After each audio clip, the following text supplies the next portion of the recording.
मसला बहुत इम्पोर्टेंट है। आप सबके सामने अलग-अलग जगह से अलग-अलग तरीके से बातें आ रही हैं और जैसा कि दिन में लाइव आया था मैं 18 तारीख को और हमने भी ये सवाल उठाया था कि कमेटी को सबके सामने आके बताना चाहिए क्योंकि कमेटी के हिसाब से ही बाकी के लोग निर्णय ले रहे थे कि क्या किया जाए और अगला स्टेप क्या रहेगा।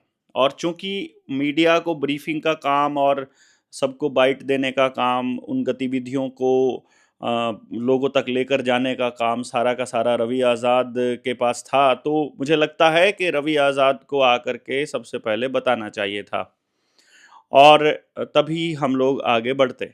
अब मैं जब इस पूरे घटनाक्रम को जब देखता हूँ तो मेरी समझ में कुछ चीज़ें आती हैं, तो जो मेरी समझ में आती हैं वो बताना ज़रूरी है ताकि बाकी के लोग अपने-अपने हिसाब से अपनी राय दे सकें और अपनी राय आप अपनी राय अपनी कमेंट में ज़रूर दीजिएगा कि अ, अगला स्टेप किसका कैसा होना चाहिए था और कहाँ किससे क्या गलती हुई है।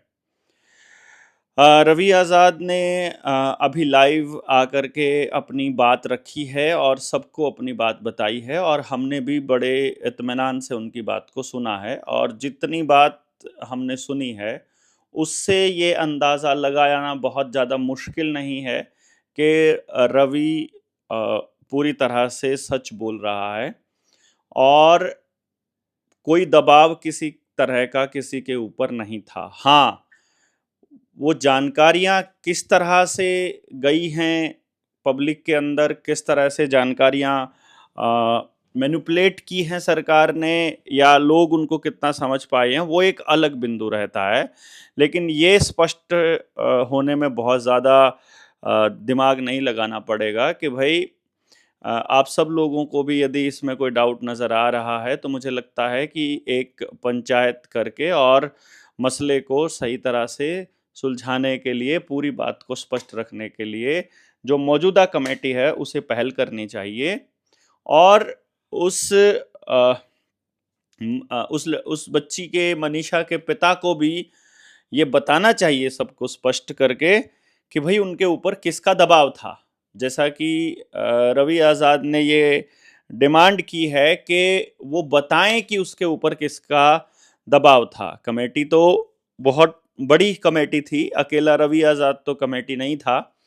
तो उस कमेटी में से किसका दबाव उसके ऊपर था वो बताए और यदि इसके बाद भी लोगों को नहीं समझ में आता है तो भाई फिर नार्को टेस्ट करवाए जैसा कि बोल रहे हैं रवि।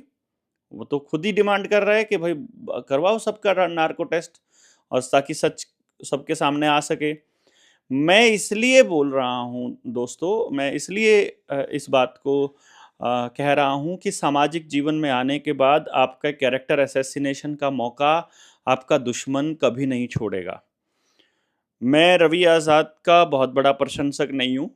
मैं रवि आज़ाद का दोस्त नहीं हूँ। रवि आज़ाद के साथ मैंने कभी कोई काम नहीं किया और रवि आज़ाद मेरे मुद्दों को लेकर के जो न्यू वर्ल्ड ऑर्डर के मुद्दे हैं उनको लेकर के सीरियस भी नहीं है। ये मैं आपको इसलिए बता रहा हूँ कि हमारे मुद्दे बहुत लंबे हैं और हमारी रवि से बहुत बार बात हुई है और तो रवि का यही कहना है कि अ, हम जितना आप बोल लेते हैं इतना हम इन मुद्दों पर नहीं बोल पाएँगे। हो सकता है कि उनकी अपनी मजबूरियाँ रहें, लेकिन वो हर जगह पर जहाँ भी कोई देश समाज की बात आती है, हमसे पहले मिलता है और हमसे पहले खड़ा होता है और खड़ा होकर के जनता की आवाज़ भी बनता है। हाँ, वैक्सीनेशन के दौर में उनको मालूम ही नहीं था, उस दौर में उनको पता ही नहीं था कि क्या हो रहा है। अगर उस टाइम पे तो अगर किसी को मालूम नहीं है तो बात अलग है, लेकिन उस टाइम भी किसान आंदोलन में तो एक्टिवली पार्टिसिपेट कर ही रहा था। तो इसलिए इन सब बातों के बावजूद यानी कि एक तरह से आप ये कह सकते हैं कि हमारा कोई अलाइनमेंट नहीं है, हम कोई साथ काम नहीं करते हैं और हमारा कोई संगठन नहीं है जिसमें हमारा कोई एक दूसरे के साथ कोई वेस्टेड इंटरेस्ट हो। ऐसा भी नहीं है कि हमें इस बात की उम्मीद हो कि भविष्य में रवि आज़ाद कोई हमारा साथ दे किसी मुद्दे पर, ऐसा भी बिल्कुल नहीं है। वो जिस दिशा में लड़ाई लड़ रहा है, जिस तरह से किसान मजदूर की जो लड़ाई उनको सही लगती है वो लड़ रहा है, वो लड़ने का उसको पूरा अधिकार है। और जो लड़ाई हमें समझ में आती है वो हम लड़ रहे हैं। और उस लड़ाई में जब हमने ये देखा पूरा का पूरा खेल, मतलब मैं आपको सही बताऊं, रवि आजाद के पास रामदेव की स्टोर था शायद, मैं जहां तक जानता हूं, मुझे एग्जैक्टली नहीं पता है। लेकिन रवि आजाद मतलब भूतकाल में रामदेव के साथ काम कर चुका है। और हो सकता है कि आरएसएस के लोगों के साथ भी उसके संपर्क रहे हों और वो आरएसएस से भी हो। लेकिन पिछले मतलब 4 साल की लड़ाई में तो मैं कम से कम इतना कह सकता हूं, चाहे किसी महत्वाकांक्षा के वश होकर के वो कर रहे हों, चाहे उनका अपनी जिंदगी का कोई मकसद उनको हल करना हो, और वो कोई बुरी बात नहीं है, और वो बिल्कुल भी बुरी बात नहीं है। इसमें ना हम किसी को सर्टिफिकेट दे रहे हैं, ना हम किसी से सर्टिफिकेट मांग रहे हैं, ना हम ये कह रहे हैं कि आप किसी को सर्टिफिकेट दें। लेकिन मुझे इतना पता है कि सोशल मीडिया पर जो खाली बैठे हैं वो लोग, या फिर या फिर जिनको फ्री का अपना नेट इस्तेमाल करना है वो लोग, या फिर जो सिर्फ और सिर्फ कमेंट कमेंट खेलते हैं वो लोग, वो किसी के लिए कुछ भी कभी भी बोल सकते हैं। उनके ऊपर भरोसा नहीं किया जा सकता। और उनकी पहचान यदि आपको देखनी है, यदि वो लोग जो जो गंद फैला रहे हैं उनकी पहचान यदि आपको देखनी है, तो मैक्सिमम लोगों का प्रोफाइल लॉक्ड मिलेगा। उनका उनका उनका डीपी भी नहीं लगा मिलेगा। बैकग्राउंड में कोई भगवा, भगवान या किसी किसी की कट्टरता का आपको साफ निशान दिखाई देगा। सिर्फ वही लोग किसी का कैरेक्टर असैसिनेशन कर सकते हैं इस तरह से। रही बात वहाँ जो पुलिस की थ्योरी आई है, सरकार की थ्योरी आई है, उस थ्योरी के ऊपर वो कितना बढ़िया है, कितना शानदार है कि भाई लोगों को बिल्कुल स्पष्ट दिखाई दे रहा है कि वो मैनिपुलेटेड है। लेकिन जो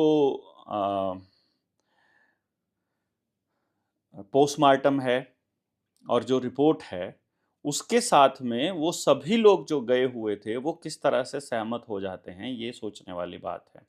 और इस बात को मनीषा के पिता को सबके सामने आकर बताना चाहिए कि भाई वो कौन व्यक्ति था इस पूरी की पूरी कमेटी में जिसने उनके ऊपर दबाव डाला था। यदि वो बताने में कामयाब नहीं होते हैं तो फिर किसी के बारे में इस तरह से ऊल जलूल बोलना हम लोगों को शोभा नहीं देता है, ये ज़रूर देखना चाहिए हम लोगों को। तो अभी आप सब साथियों को मैं आ, ये बताना चाहूँगा कि भाई ऐसे अफवाहों को ज़्यादा तवज्जो ना दें। इस तरह की जो घटनाएं होती हैं उन घटनाओं में, मतलब देखिए, रवि आज़ाद के ऊपर कोई आदमी जो भावना में है, जो आवेश में है, हो सकता है वो उसके ऊपर कोई अटैक कर दे, हो सकता है उसको अभी कुछ ना कुछ घोषित कर दिया जाए, और हो सकता है कि अब मौका मिल जाए प्रशासन को कि इतने दिनों से ये हमारी आंख में रड़क रहा था, अब इसको रगड़ने का पूरा मौका आ गया है कि जनता उसके साथ नहीं है। तो मैं ये बता दूं प्रशासन को कि भैया ऐसे आप इस तरह से किसी के खिलाफ हवाबाजी करके और उसके बाद उसके ऊपर कोई कार्रवाई करेंगे तो ये बर्दाश्त नहीं किया जाएगा।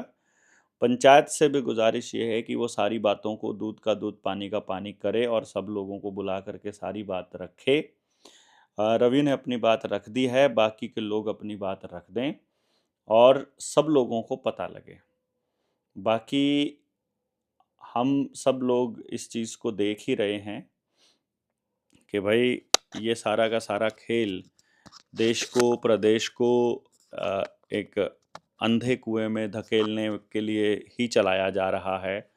आपको पता है ये सारा का सारा खेल किस लिए चल रहा है। ऑर्डर आउट ऑफ केओस, यही चाहते हैं वो कि पूरा प्रदेश जो है वो दंगे की आग में झुलस जाए, और यही काम उनके लोग कर रहे हैं। मैक्सिमम लोग ये सब बोलने वाले कि आंदोलन को बेच दिया या आंदोलन के प्रति या जो भी इस तरह से की जो घटनाएं जो बोल रहे हैं, वो सब उसी कैटेगरी के लोग हैं।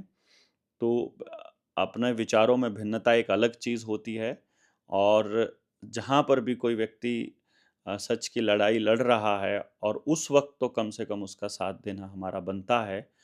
तो मोरली भी और जिस तरह से भी ज़रूरत पड़ेगी, हम लोगों को सच बोलने वाले आदमियों के साथ में खड़ा होना चाहिए। और अभी रात को 11 बजे जो रवि आज़ाद की जो लाइव है उसको देख कर के बिल्कुल भी कोई ये नहीं कह सकता कि रवि ने किसी के साथ छल किया है या कोई वो आंदोलन को बेच करके गया है। और यदि वो आंदोलन को बेच करके गया है तो ऐसा बोलने वाले आदमी को पहले सबूत रखने पड़ेंगे। पुलिस बहुत बड़ी मैनिपुलेटर है, तंत्र बहुत गंदा है, ये आपस में समाज को लड़ाने का काम करता है। आप सब लोगों को जो सचमुच समाज की लड़ाई या समाज के लिए बोल रहे हैं, उन सब लोगों को इस बात का ध्यान रखना चाहिए कि हम सबको एक साथ रह करके इस लड़ाई को लड़ना है। और ये हमारी हमारी लड़ाई तंत्र से है, ना कि हमारे आपस के लोगों से। तो आपस की लड़ाई को बंद करके तंत्र से लड़ाई को मजबूत करना हमारा काम है, ये बात हम सबको पता होना चाहिए। इसलिए कुछ भी बोलने से पहले सोच